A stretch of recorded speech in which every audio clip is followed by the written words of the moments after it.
아까도 얘기했지만 오늘이 종교개혁 기념주일입니다. 왜 10월 마지막 주일이 종교개혁 기념주일이 되었을까요, 여러분? 몇 번 얘기해드렸는데 기억 안 나세요? 바로 1517년, 1517년이죠. 1517년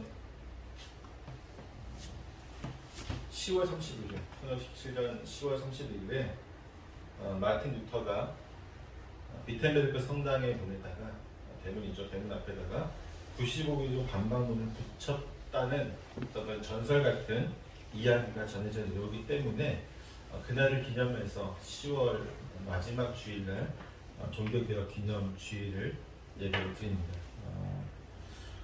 루터가 10월 31일날 대자보를 붙였다는 것은 사실 이제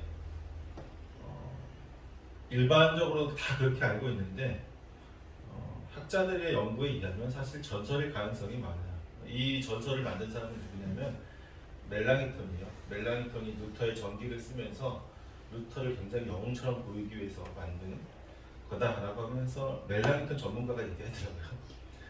아무튼 그런데 루터가 베텐베르크 성당의 문에 붙인 대자보를 왜 또 반박문이라고 했을까요? 95개조 반박문이라고 이름을 붙였죠, 제목을. 왜 반박문이라고 하냐면 그 내용이 로마 카톨릭 교회가 면제부 판매를 하면서 내세웠던 논리를 정면으로 반박하는 논리의 문서이기 때문이에요. 내용을 조금만 볼까요? 우리 95개조를 다 볼 수는 없지만 앞에 몇 가지 보면 제1항에 보면 이렇게 되어 있습니다. 우리들의 주님이시여 선생이신 예수 그리스도께서 회개하라고 말씀하실 때에 그는 신자들의 전 생애가 참회가 되어야 한다는 것을 의미한다. 두 번째, 이 말씀은 하나님께 드리는 성례전적 참회 곧 사죄의 직권으로 수행하는 고백과 속죄로서 이해할 수 없다. 이해되시죠? 세 번째, 그러나 이 말씀은 다만 내적인 회개만을 뜻한 것은 아니다. 그럴 수도 없다. 만일 그 같은 내적 회개가 육신의 정욕의 여러 가지 억제를 외부로 나오지 않게 한다면 그 회개는 무가치한 것이다. 네 번째, 그런 거로 사람이 자기 자신을 미워하는 한에는 형벌이 계속할 것이다. 즉 우리들이 하늘나라에 들어갈 때까지 계속될 것이다. 다섯 번째가 중요한데 교황은 그 직권 혹은 교회의 법 위세로 부과된 형벌 이외에 어떤 벌이든지 용서할 힘이나 뜻을 가지지 못한다. 무슨 얘기냐면요, 교황이 지금 죄를 용서하는 권세를 가졌잖아요. 이게 없다는 거예요. 교회의 직권, 그러니까 교회가 가지고 있는 권한으로 교황으로서 교회를 다스리는 권한, 어떤 명령할 수 있는 권한이 있지만 죄를 사해줄 수 있는 권한은 교황이가 없다는 것을 정면으로 얘기하고 있습니다. 여섯 번째 이렇게 얘기해요. 교황은 하나님께서 죄를 사하였다는 것을 선언 혹은 시인하는 이외에 어떤 죄든지 사할 힘이 없다. 정확히 반박하고 있죠. 기껏해야 그 자신에게 주어진 사건들을 그가 사하는 데 불과한 것이다. 이러한 경우에 있어서도 만일 그의 사죄하는 기능이 업신여김을 당할 때에 사함받았다는 죄는 확실히 그대로 잔재한 것이다. 그러니까 교황의 그런 죄 사함의 권한이 없다는 것을 분명히 이야기하고 있죠. 여러분 제가 누누이 얘기했지만 사제들이 일반 로마 카톨릭 교회, 로마 교회라고 합시다. 로마 교회의 사제들이 죄를 사해해 주는 권세는 어디서 받는 거냐면요. 그들이 안수받을 때, 그들이 사제로서 안수받을 때 그 능력이 이렇게 나가는 거예요. 그들을 안수하는 사람도 누구에게 안수받았을까? 결국 이제 교황에게 안수받은 사람, 교황이 안수할 때 하나님의 뜻에서 그 교황을 통해서 그 능력이 나가는 거예요. 죄를 사할 수 있는 권세가 나가고 또 그것이 내 밑에 사제들한테까지 전파되는 거죠. 그러니까 능력이 안수하면서 전가된다는 식의 논리를 핍니다. 당시 사회에서 누구나 인정하고 따르는 면죄부의 심각한 어떤 그 심각성을 루터는 어떻게 알 수 있었던 것일까요? 루터 외에 면죄부를 지적하는 사람들이 있었을까요? 없었을까요? 전면적으로 나섰던 건 루터지만 루터 외에도 상당수의 어떤 지식인들, 상당수의 어떤 학자들은 면죄부에 대해서 부정적인 생각을 가지고 있었습니다. 물론 루터만큼 이렇게 적극적으로 하진 않았죠. 근데 루터는 어떻게 이것을 알 수 있을까요? 로마 교회가 하고 있는 지금 모든 행태들, 면죄부를 판매하고 있는 것, 교황의 직권, 그 다음에 사제직부터 해서 이 모든 루터가 비판하고 있는 것도 굉장히 많은데 이것이 왜 잘못됐다라고 하는 기준을 어디서 얘기했을까요? 성경 말씀. 맞아요. 성경 말씀. 성경을 통해서 그는 알 수 있어요. 너무나 당연한 말인가요? 성경을 통해서 알 수 있다? 너무 당연한 말인데 그런데 이 너무나 당연한 것이 그 당시에는 당연한 것이 아니었다는 것이죠. 당시에 수많은 사람들은요 성경을 모르고 교회에 나왔어요. 성경 말씀을 듣지도 못하고 로마 교회의 명령에 순종했던 사람들이었습니다. 오직 구원을 얻기 위해서, 오직 교황의 교회에 순종해야만 끔찍한 고통이 기다리고 있는 지옥불에서 구원을 받을 수 있다고 믿었기 때문에, 교회가 또한 그렇게 가르쳤기 때문에 그들은 로마 교회의 모든 성도들은요 로마 교회에서 이야기하는, 교황이 이야기하는 그 말에 순종하고 따를 수밖에 없었던 것입니다. 반대로 얘기하면 그들은 자신들의 성도를 자신들의 말에 완전하게 순종하고 따르는 노예로 만들기 위해서 성경을 가르치지 않았다는 것이죠. 성경을 읽을 수 없도록 만들었습니다.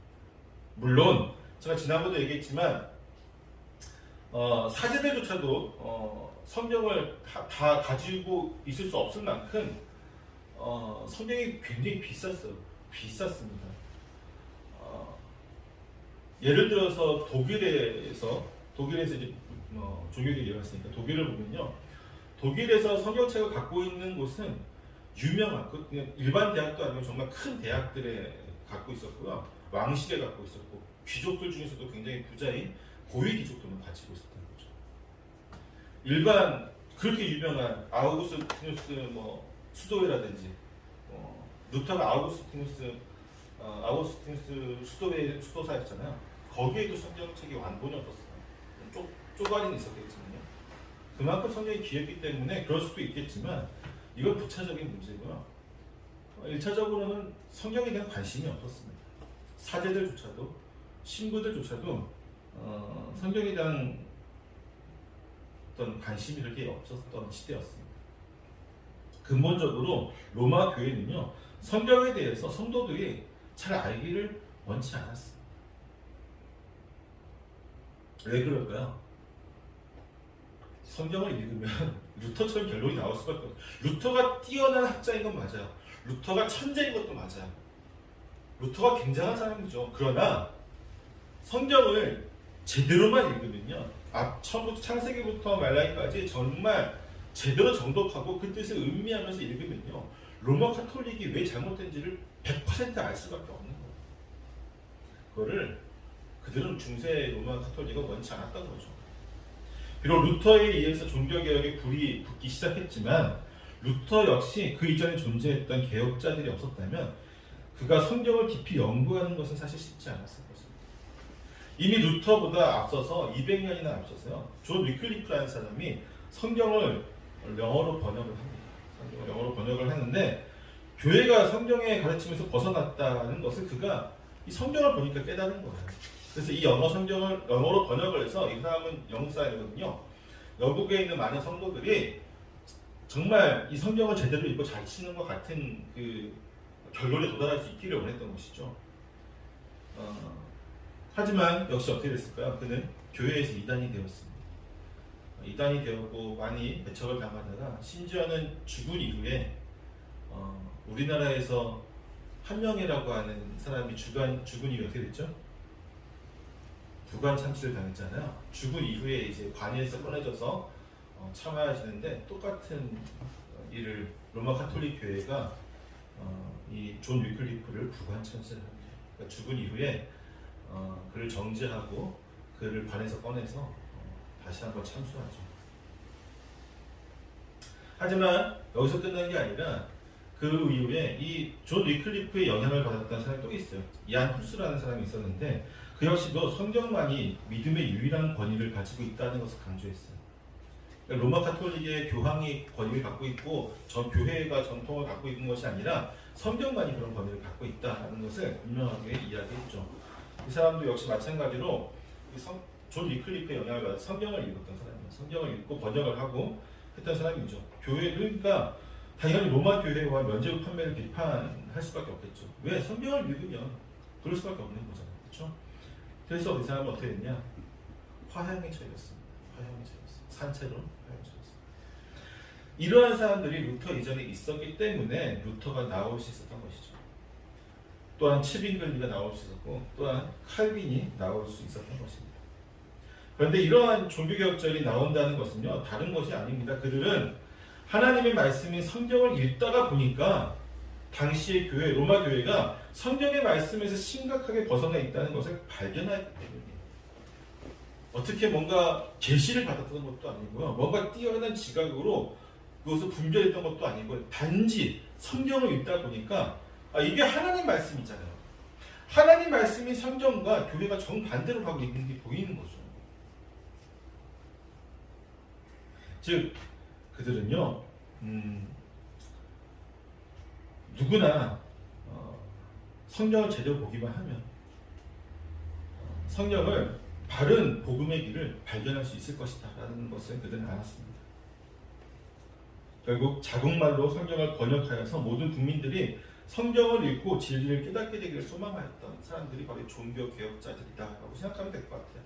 때문에 개혁자들, 초창기 개혁자들은요, 많은 어떤 변증, 로마 카톨릭과 의례의 다름을 얘기하는 변증서라든지 어떤 개혁 신학의 천대 교리를 이야기하는 어떤 교리서도 많이 만들었지만, 그들이 중점적으로 다뤘던 사역 중에 하나는 뭐냐면 번역 작업이었어요.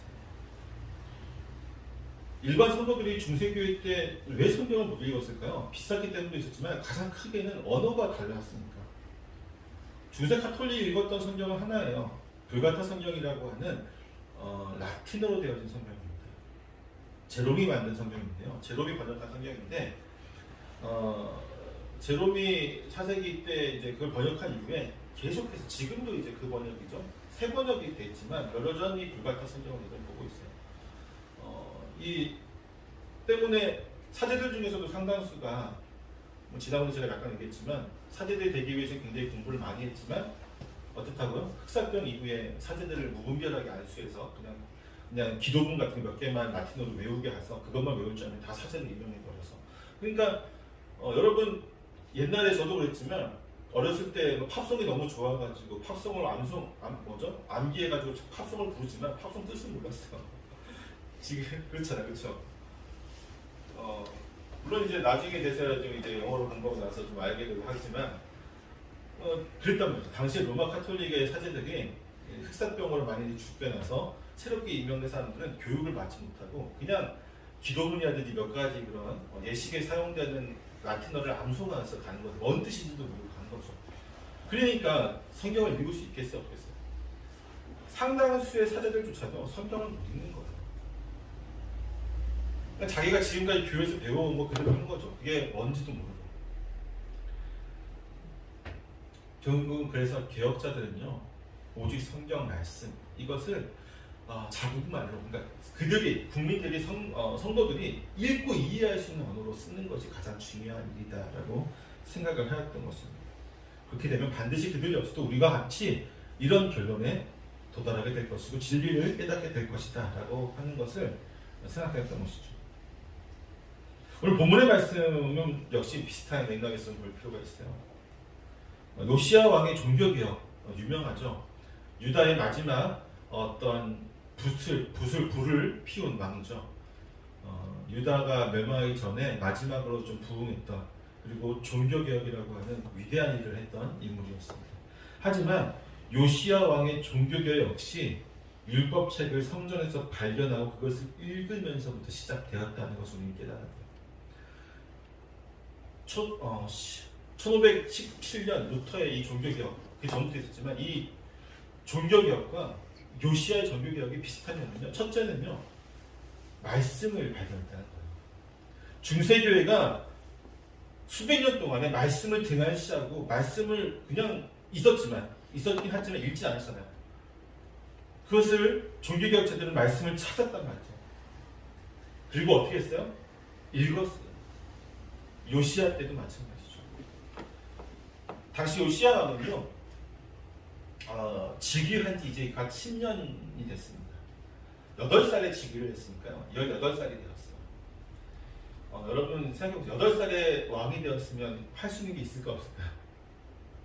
없어요. 그냥 어른들이 하자는 대로 했겠죠. 그냥 도장에는 똑똑 찍고. 근데 이제 청소년 기를 지나서 18살이 되었어요. 머리가 컸죠. 그러면 뭘 하고 싶을까요? 이제 내가 정치를 하고 싶다라는 생각이 들기 시작합니다. 물론 그 전부터 그런 생각이 조금씩 있었겠죠. 청소년기부터 나도 할 수 있는데 나도 할 수 있는데 하는데 주변에서 다 말렸겠죠. 제대로 못하게 했겠죠.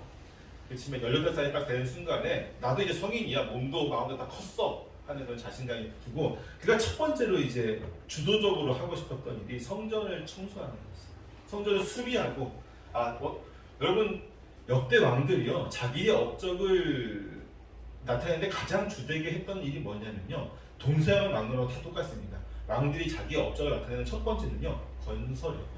건축이죠. 어떤 건물을 이집트 같은 경우는 뭐였어요? 네, 피라미드와 어떤 도시들을 건설했고 우리나라 역시도 마찬가지죠.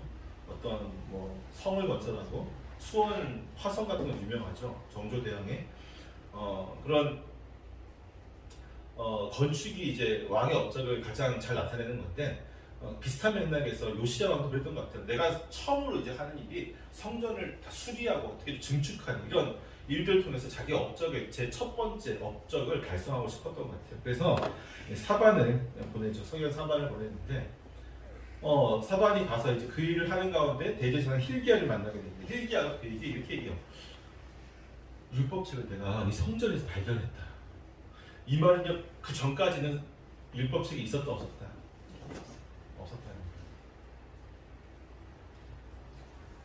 다른 말로 하면요 백성들부터 해서 왕부터 해서 심지어 제사장들까지 율법책을 읽은 적이 있다 없다? 없다. 기껏해야 구전으로 내려오는 거를 이렇게 아는 거 정도만 있었던 거죠. 그러니까 이게 율법책이 있었네? 발견하게 되니까 놀라는 거죠.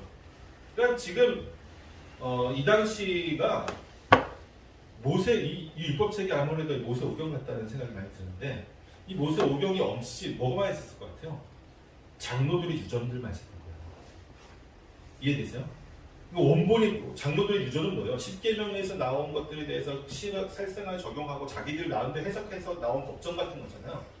그런 것들만 있었지 진짜 원본인 성경은 없었던 거죠. 이걸 발견하고 나서 그 자리에 사반이 있습니다.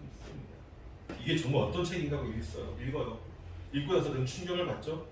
그리고 바로 달려가죠. 왕에게 달려가서 왕 앞에서 또 이 혈기왕성한 18살짜리 왕 앞에서 이걸 쭉 읽어줍니다. 그러니까 요시야 왕이 어떤 반응을 보여요, 여러분? 11절에서 어떻게 했어요, 왕이? 그 율법책 말을 듣자마자 곧 어떻게 했다? 옷을 찢었다. 여러분 옷을 찢었다는 건 어떤 의미가 있을까요? 회개. 옷을 찢은 건요 참담한 마음을 표현한 거예요. 우리가 말씀대로 살지 못했구나. 회개와 참담함과 그런 마음들. 종교개혁으로 다시 돌아갈게요. 종교개혁 때 이 말씀을 읽었던 루터의 마음이 그랬습니다. 참담했어요. 루터가 여러분 어떻게 살았을까요? 그가 아우구스티누스 수도에 들어가서 수도사가 되었던 결정적인 배경은 뭐였냐면요. 자기가 죄인이라는 것에 대해서 심각하게 고민했어요. 그런데 문제는 뭐예요? 이 죄책감, 이 죄에 대한 어떤 무게감을 덜어낼 수가 없는 거예요. 그가 무슨 방법을 해도 해소되지 않는다. 그럼 결국 어떻게 된 거예요? 자기는 로마 가톨릭 가르침에 열심히 따랐던 그에게 있어서 자기와 같은 죄인은 어디를 가요? 반드시 지옥으로 가요. 불구덩이 속에서 가야 돼. 그게 너무 두려운 거예요. 그가 원래 법관이 되려고 했었죠. 법관이 되기 위해서 공부했던 그 대학에서요. 자식에게 법을 가르쳤던 교수가 자살을 하게 됩니다. 그 문제로. 심각한 고민이 일어납니다. 그래서 그는 이 죄책감, 이 죄에 대한 어떤 무게감을 덜어내기 위해서 수도사가 되기로 합니다. 근데 문제는 뭘까요? 그는 거기서요 정말 하루에 두세 시간 자는 것도 아까울 만큼 정말 아우스트리스의 수도사들의 그 생활 패턴을 보면요 거의 잠을 진짜 3시간 이상 자지를 않아요. 기도하고 또 뭐예요? 노동하고 또 기도하고 고행하고 이게 계속 반복되는 거죠. 하루 종일. 그러면 또 어떻게 해야 될까요? 죄책감이 해소되었을까요? 어떤 분들은 해소되었던 분들도 있을 것 같은데 뉴턴은 그렇지 않았어요. 심지어 그는 남들이 하는 모든 고행을 다 했습니다. 그럼 당시에 있었던 여러 가지 고행이 있었다고 얘기했죠. 채찍, 날카로운 그런 뼈를 심어가지고 채찍에 맞으면 살이 뜯겨나가는 그 채찍을 자기한테 쳐요. 이렇게 수백 대씩 칩니다. 금식은 기본이었고요. 일주일 한 달 그런 금식은요 진짜 기본 중에 기본이었고요. 몸을 엄청나게 괴롭히는 거예요.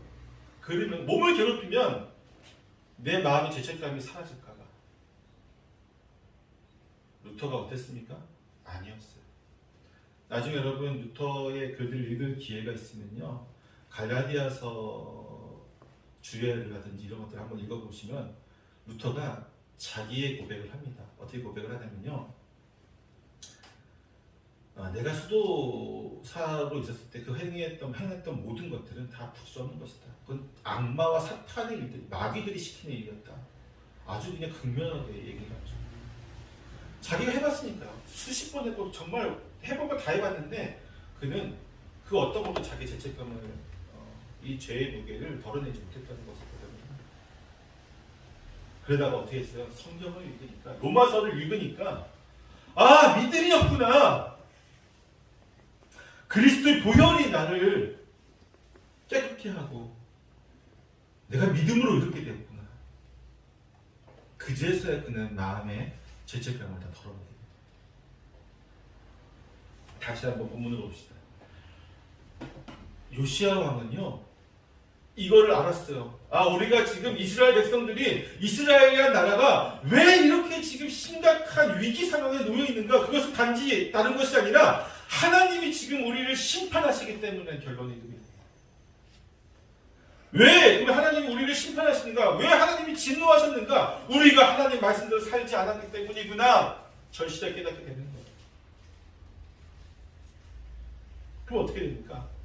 우리가 다시 하나님의 진노에서 돌이키지 받으려면 하나님의 보호를 받고 다시 한번 이 이스라엘이라는 나라가 강성해지려면 하나님께서 인도해야 되는데 그러면 우리가 다시 여호와 하나님의 말씀으로 돌아가야 되겠구나. 그래서 모든 백성들을 부릅니다. 그들을 불러서 율법 말씀을 읽어줘요. 너희들 한 번도 안 읽었지? 자, 이게 하나님의 말씀이었어. 처음 들어보지? 이 말씀이야. 그리고 나서 종교개혁을 시작합니다. 이방 신들에게 예배드렸던 모든 것들을 없애버리고요. 유월절을 다시 부활시키죠. 또한 신접한 자들과 점쟁이들과 드라민과 우상과 모든 가증한 것들을 제거하는 데 앞장섰습니다. 이 모든 일이 바로 율법책을 읽으면서부터 시작된 것입니다. 다른 말로 하면 종교개혁 중세의 그 모든 것들을 바로잡는데 종교개혁 역시도 성경책을 읽으면서부터 시작됩니다. 그러니까 여러분 다른 말로 하면요 개혁교회는요 개신교회 성경책을 읽어야 해요. 성경을 읽지 않으면 개혁교회가 될 수 없어요. 근데 문제는 뭡니까 여러분? 오늘날 상당수의 많은 교회와 교인들이 성경을 등한시합니다. 성경을 읽지 않습니다. 다시 암흑했던 중세로 돌아가는 것 같아요. 제가 보기에. 성경을 읽지 않고 뭐에 집중합니까? 다양해요. 교회들마다. 어떤 교회는 서비스에 집중을 하죠. 심리학에 굉장히 빠져 있습니다. 또 어떤 교회는 어떻습니까? 은사주의에 빠져 있죠. 불 받아야 되고 은사 받아야 되고 은사로서 봉사해야 되고 은사로서 뭔가 성령의 능력을 추구하긴 하지만 말씀이 없어요. 또 어떤 교회는 어떻습니까? 복음주의 교회 중에 상당수는 어떻습니까? 복음 전도를 위해서 말씀을 사용하긴 하지만 그들은 대부분 다른 것들을 사용해요. 음악을 사용한다든지 아니면 어떤 여러 가지 장치들을 사용하죠. 그들을 세상에 있는 그들을 교회로 유혹할 수 있는 많은 방법들을 개발합니다. 근데 그 개발한 방법들이 성경적이냐, 말씀에 비추어서 정말 좋은 방법이냐는 연구를 하지 않아요. 그게 병행되면 참 좋을 것 같은데, 복음주의 교회도. 그런데 그렇게 하지 않고 오직 어디에만 초점이 맞춰져 있습니까? 어떻게 하면 저들을 교회로 데려올까에만 초점이 맞춰져 있어요. 근데 그 방법이 과연 하나님이 원하시는 방법이냐 하면 글쎄요, 물음표를 띄울 수밖에 없을 것 같습니다. 오늘날 교회가 말씀을 가르치지 않습니다. 여러분도 생각해 보세요. 상당수의 많은 교인들이요, 말씀을 어디서 배웁니까? 주일날 오전 대예배 때 그때 읽는 말씀이 거의 대부분이에요. 그리고 그때 목사에게서 선포되어지는 말씀을 듣는 게 거의 대부분입니다. 현대사회 물론 현대인들이 특히 도시에 사는 많은 기업, 대기업을 가진 성도들, 도시에 사는 많은 성도들이 바쁜 건 사실입니다. 저도 얼마 전까지 도시에서 있었으니까요. 잘 압니다. 저희 교회 성도들이 정말 밤 10시까지 일하는 성도들 보면서 안타까운 마음 가질 때도 참 많이 있었어요. 주일날에도 회사에 불려가는 모습을 보면서 참 안타깝다는 생각이 들었습니다. 근데 그렇게 안타까운 마음이 있지만 반면에 그들의 신앙, 우리의 믿음을 보존하는 가장 첫 번째 되는 길은 이 말씀을 읽는 것이고 묵상하는 것이고 말씀을 내 것으로 만들어서 그렇게 생활하는 것인데 말씀을 읽지 않는데 어떻게 이들이 믿음을 가질 수 있겠는가 하는 반문도 들었어요. 바쁘다는 건 이해해요. 핑계도 될 수 있어요. 그러면 신앙은 포기해야 돼요. 사실 믿음을 가질 수가 없습니다. 물론 무조건 말씀만 읽는다고 해서 다 되는 건 아니에요. 전 그래서 속독에 대한 것을 좀 부정적인 생각을 가지고 있습니다. 가끔 교회에서 성경 읽기 하잖아요. 일주일에 완독하잖아요. 굉장히 빠르게 속독하는데 그게 과연 어느 정도의 효과가 있을까라는 생각이 듭니다. 왜냐하면 여러분 과거의 구약시대도 마찬가지지만 성경은 반드시 묵상이 필요해요. 제가 얘기했죠. 묵상이 지금 힌두교라든지 아니면 어떤 뉴에이지 운동에서 하는 명상은 틀린 거예요. 성경에서 말하는 묵상은 중얼중얼대는 암송을 계속 중얼중얼대면서 암송하는 거예요. 이해되시죠? 성경을 읽으면요, 한 구절을 읽으면 계속해서 그것에서 내 입으로 되뇌이면서 나에게 적용해보고 세상에 적용해보고 우리 사회를 적용해보고 또 나의 영혼과 우리 가족과 우리 교회 다 생각해보면서 나는 어떤가 점검해보고 적용과 점검과 이런 것들이 다 필요한 거예요. 그렇지 않고 창세기부터 첫 대주에 하나님의 천절 양육하시는 쭉 빠르게 막 읽으면서 일주일만에 난 통독했다. 이건 의미가 없어 사실. 통독했다라고 하는 어떤 자부심은 느낄 수 있겠지만 하나님 말씀에 그 마음이 들어가느냐 하면 들어갈 수 있는 방법이 없어요. 물론 전체를 다 읽으면서 어느 한두 구절이 자기에게 마음에 와닿을 수 있겠죠. 그러나 그것이 큰 의미를 띠지 않습니다. 그래서 성경은 그렇게 읽는 게 아니에요, 여러분. 하루에 정해진 만큼을 읽고 그만큼 내 삶에 적용하는 게 필요하지 않아요. 그래서 굳이 우리가 이제 1년에 통독 한 번 하자고 해서 이렇게 나누기도 했잖아요. 그게 많다고 느껴지시면요. 이게 하루에 한 4장 정도 읽어도 이제 4-5장 읽어야지 200일 한번 통독하잖아요. 이게 많아서 나 스스로 묵상이 안 되어진다고 생각하면요. 굳이 이런 방법을 안 사용해도 됩니다. 굳이 2년에 한 번, 3년에 한 번이라도 읽을 수 있으면 돼요. 단지 나에 적용하고 묵상이 필요하다. 왜냐하면 여러분은 목회자라든지 학자들처럼 성경 한 구절 가지고 몇 시간씩 연구하는지는 않는 거 아니에요, 그렇죠? 그렇게 안 하니까 적어도 묵상은 필요하다는 거예요. 묵상하는 방법도 제가 여러분 가르쳐 드렸는데 다음에 또 가르쳐 드릴게요. 말씀이 필요한 겁니다. 오직 성경. 솔라 스크립트라, 이게 어떤 학자들은요, 이 솔라 스크립트라고 하는 오직 성경이라고 하는 말이 후대에 만들어진 단어다라고 하더라고요. 종교개혁자들이 이런 말을 몰랐다. 근데 제가 얼마 전에 루터 갈라디아서 쭉 다 읽었거든요. 거기에 오직 성경이라는 말이 많이 나와요. 오직 말씀으로 몇 번이나 나온지 모르겠어요. 제가 1519년판이 아니라 1535년판 갈라디아서 강해를 읽었는데 이미 거기에 이렇게 나와. 19년판 제가 안 읽어봐서 아직 모르겠습니다. 그때 35년판에서는 나왔다고. 오직 말씀이라는 말이 몇 번에 등장하잖아요. 종교개혁자들에게 있어서 말씀 이외의 것들은요 다 일단은 제거해야 되는 것들이었어요. 다시 요시야 왕으로 돌아갑시다. 요시야 왕은 율법책을 읽었죠. 율법책을 읽고 나서 그가 했던 것은 제거하는 일이었어요. 제거하는.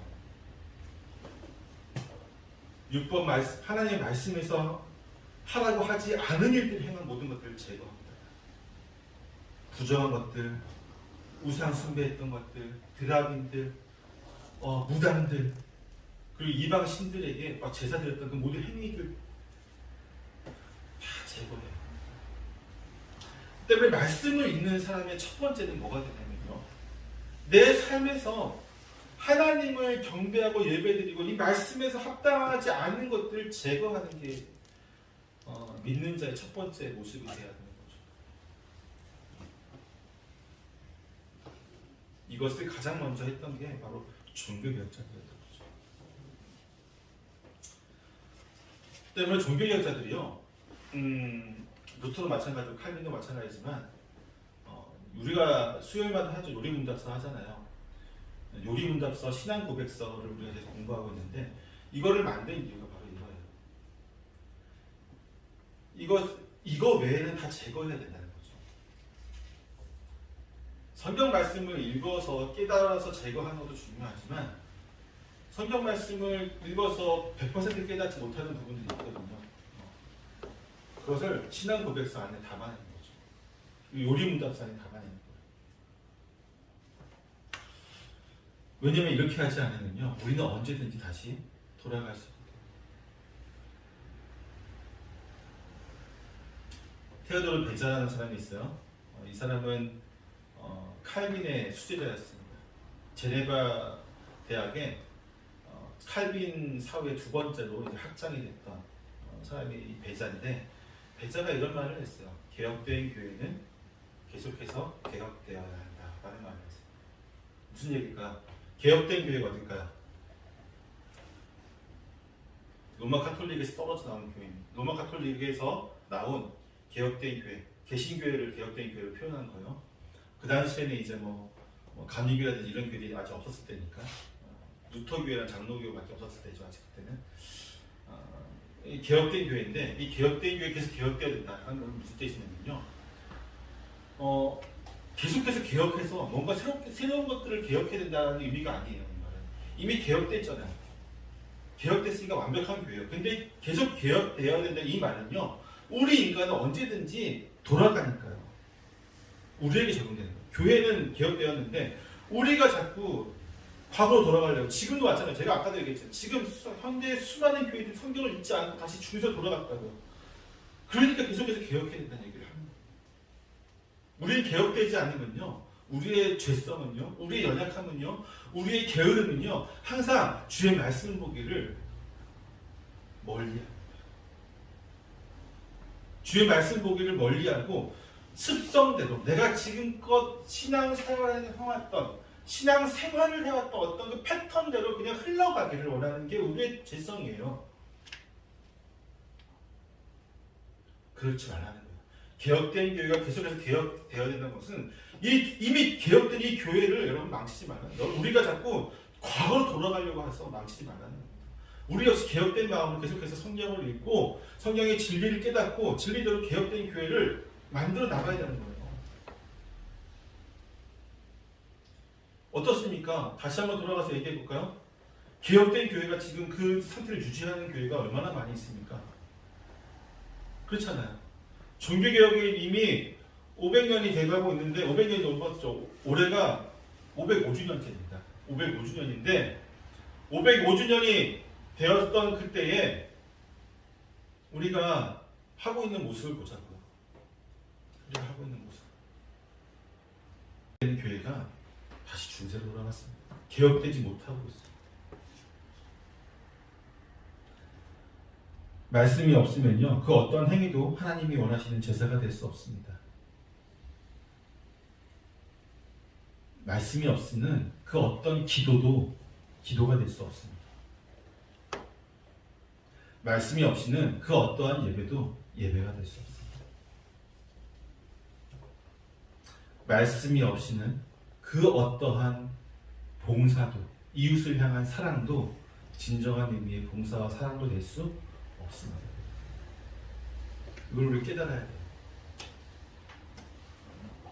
자꾸 우리는 말씀 없이 기도하려고 하고, 말씀 없이 예배의 행위가 이루어지기를 원하고, 말씀 없이 뭔가 어떤 행사와 봉사와 어떤 일들을 하려고 해요. 우리의 본질이 그렇다는 거죠. 종교개혁주의 505주년인데 우리는 과연 이 첫 스타트, 종교개혁의 스타트는 이 말씀으로 시작됐는데 우리는 과연 그 말씀을 얼마나 귀히 여기고 있는가에 대해서 다시 한번 생각해 봤으면 좋겠습니다. 안타까운 사실은 우리가 오늘 본문은 22장 조금밖에 안 읽었지만 요시야 왕의 개혁은 그 당시에는 굉장히 성공을 이루었지만 23장에서 하나님 뭐라고 하냐면요, 그럼에도 불구하고 진노를 돌이키지 않으셨다라고 해요. 므낫세의 교체가 너무 컸기 때문에 요시야 왕이 그렇게 열심히 종교개혁을 하고 다시 한번 하나님께 돌아가고자 했지만 하나님은 진노를 돌이키지 않으시고 결국은 그것도 요시야 왕 이후에 요시야 왕 때까지는 그의 행위를 보고 참으셨던 것 같아요. 그래서 요시야 왕이 죽고 난 이후에 급속도로 이스라엘은 무너집니다. 그리고 멸망하게 됩니다. 정확히 남유다겠죠. 남유다가 멸망하게 되죠. 우리 역사도 마찬가지예요. 우리 교회가 또는 일부 지금 개혁 교회들 말씀으로 돌아가자 하는 많은 교회들이 있지만 저는 좀 두려운 마음이 들더라고요. 최근에 우리가 지금 제가 하는 것들 일부 지금 몇몇 교회들이 지금 상당수가 지금 다시 말씀으로 돌아가자, 개혁 신학으로 돌아가자, 개혁 교회의 그런 모티브로 지금 돌아가자고 하는 교회들이 생겨나고 있는데 이것이 요시야 왕의 개혁 같은 모습이 되진 않을까 하는 두려움이 있어요. 이때만 잠깐 있다가 또 무너져서 결국은 하나님이 진노 앞에 놓이는 것은 아닐까. 한국 교회는 굉장히 큰 기로에 서 있습니다. 한국 교회는 지금 회복하지 못하면요, 결국은 한국 교회도 유럽 교회와 마찬가지로 교회의 권위와 또는 교회가 사라져버릴 것입니다. 근데 저는 한국 교회가 회복되어지는 그 첫 단추는요, 오직 성경밖에 없다고 생각합니다. 왜요? 20-30년 동안 부흥 운동을 통해서 20-30년 동안 큰 한국 교회에 없는 유일한 한 가지가 바로 성경입니다. 성경의 진리가 없기 때문에 한국 교회는 지금 이렇게 되어 있습니다. 사랑하는 성도 여러분, 우리가 성경을 사랑하는 하나님의 백성이 되었으면 좋겠습니다. 많이 있는 거 중요하다고요? 하긴 하지만 그렇게 중요하진 않다고요. 어떻게 읽어야 된다고요? 네. 한 장을 읽어도 되고요, 여러분. 아니면 진짜 깊게 묵상하고 싶으신 분들은요, 한 절만 읽어도 돼요. 아니면 뭐 2-3절, 5절, 끊어진 단락 있잖아요. 그 단락까지만 읽고 그거 가지고 묵상하셔도 돼요. 초창기엔 저도 그래서 묵상을 위해서 큐티도 많이 했었는데 잘 안 됐죠. 여러분 큐티를 안 하신다고 그래가지고 큐티를 하기 싫어 안 할 수도 있어요. 큐티 안 하시면 되는데, 근데 제가 한 가지 방법을 제시한 거죠. 성경을 하루하루 묵상하시는 방법 중에 그나마 괜찮은 방법이 큐티였기 때문에 여러분 큐티를 강조했던 것 같아요. 근데 중요한 건 뭐예요? 말씀을 읽고 묵상하는 거예요. 하루 종일 묵상하시는 거죠. 일하는 중에도 일에 정신 팔려서 묵상 못할 수도 있지만 잠깐 쉴 때 있잖아요, 그렇죠? 그때 묵상하죠. 그러면 우리는 진리 안에서 살아가는 하나님의 온전한 백성이 될 수 있을 거라고 믿습니다. 기도하겠습니다.